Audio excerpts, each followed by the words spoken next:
Right, today we're going to talk about the Pythagorean theorem, which you should already be familiar with. We've used a few times, but most importantly, we're going to talk about its converses.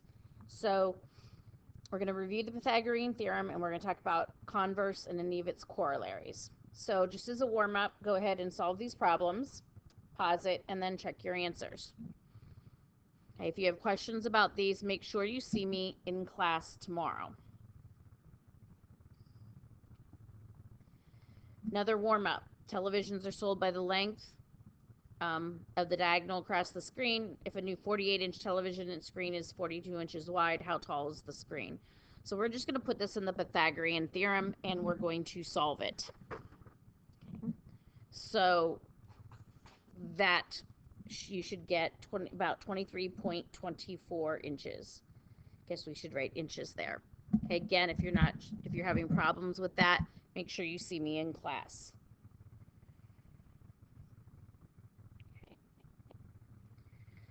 So basically, remember, the Pythagorean theorem says that if we take and square both legs and add them together, that the hypotenuse is, I shouldn't say those are squared, the hypotenuse is the square root of that. So basically it says that if I take the first leg and square it, the second leg and square it, add them together, I should get the hypotenuse squared. Okay, and you're going to actually be proving this to me. You guys are going to present your Pythagorean proofs. Okay? But the converse basically says backwards, if it's true that when I add up those legs, I get c squared, then my triangle is a right angle. So remember the converse from the beginning of the year, we just flipped the hypothesis and the conclusion. The converse has some more theorems. Some books call them corollaries, which are really just kind of mini theorems. And take a second and read those. I'm not going to read them for you. So to pause it, read it, learn it, live it. And when you're ready, play. So if I'm going to put all these together, the converse and the two corollaries, this is what I get. If I add up my two legs and I get c squared and c squared, and they're equal, then I have a right triangle.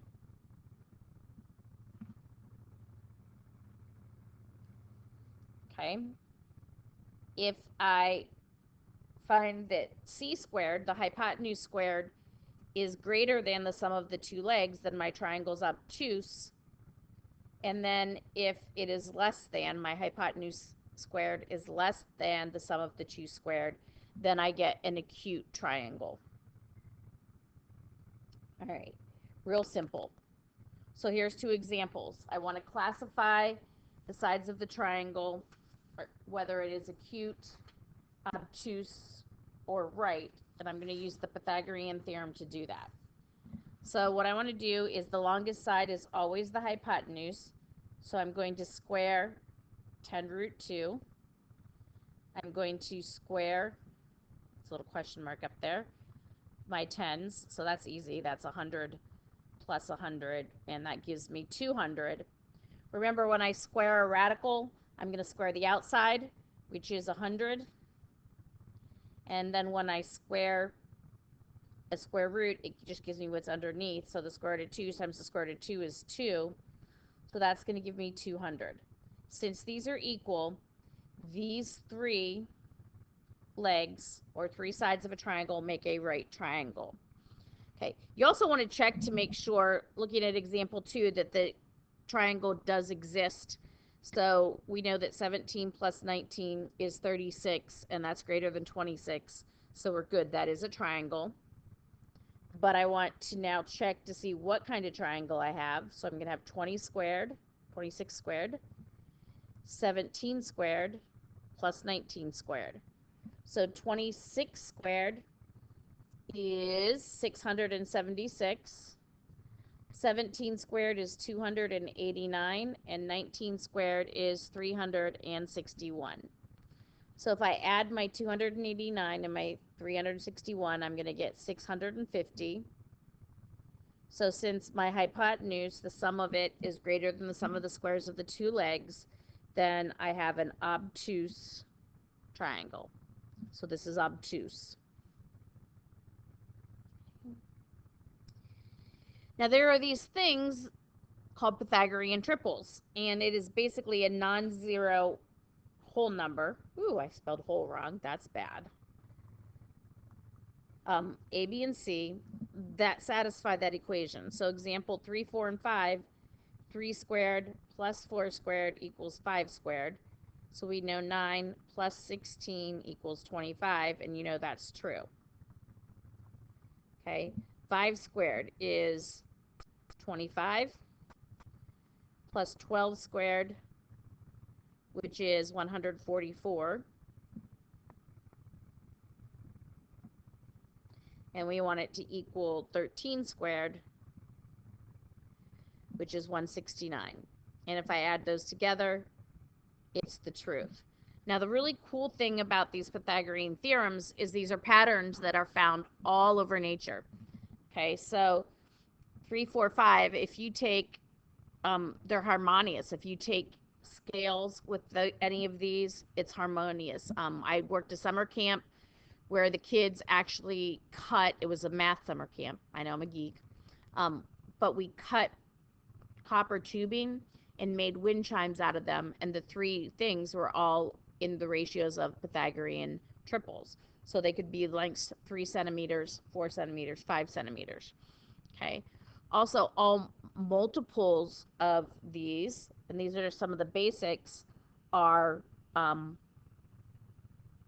also Pythagorean triples. So if I were to multiply, let's say, the 3, 4, 5 by 2, it would give me 6, 8, and 10.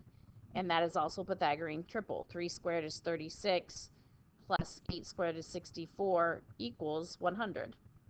Okay, so if I square those and add them, they're going to be the same. So they're really important kind of things that are found forever and ever in nature. And you're going to find that about a lot of things. Last year you talked about the Fibonacci sequence, and that is all over the place.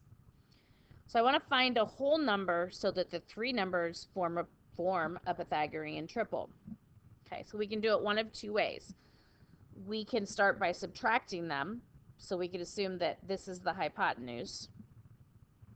So we would get 48 squared minus 14 squared. So 48 squared is 2,304. And I'm going to subtract 14 squared, which is 196. So if I subtract them, I get 2,108. And if I take the square root of that, that's going to give me approximately 45.9. So that's not a Pythagorean triple because this isn't a whole number. But the other thing I can do is I can add them, so we can assume that these are the two legs. So if I have 2,304 plus 196, it's going to give me 2,500, which the square root of that is 50. So my Pythagorean triple is 14, 48, and 50. And guess what? I can generate another Pythagorean triple if I wanted to. Just divide everything by 2. I could get 7, 24, and 25 is a Pythagorean triple. I could multiply by 3. But there's lots of different ways for you to get these Pythagorean triples. Back in the day, when I was in school, back in Roman times, we had to memorize the first couple Pythagorean triples. And once you multiply a couple, then there's a whole bunch that open up to you just by multiplying. So today we reviewed the Pythagorean theorem. We looked at the converse that says if c squared is greater than the sum of the two squares of the two legs, we get a right equal to, sorry, well, I'm butchering that. We get a right triangle. If c squared is greater than their sum, we get an obtuse. If c squared is less than the sum of the squares of the legs, then I have an acute triangle. And then we talked a little bit about Pythagorean triples. A lot of word problems you're going to find in this unit. So have fun and have a great night.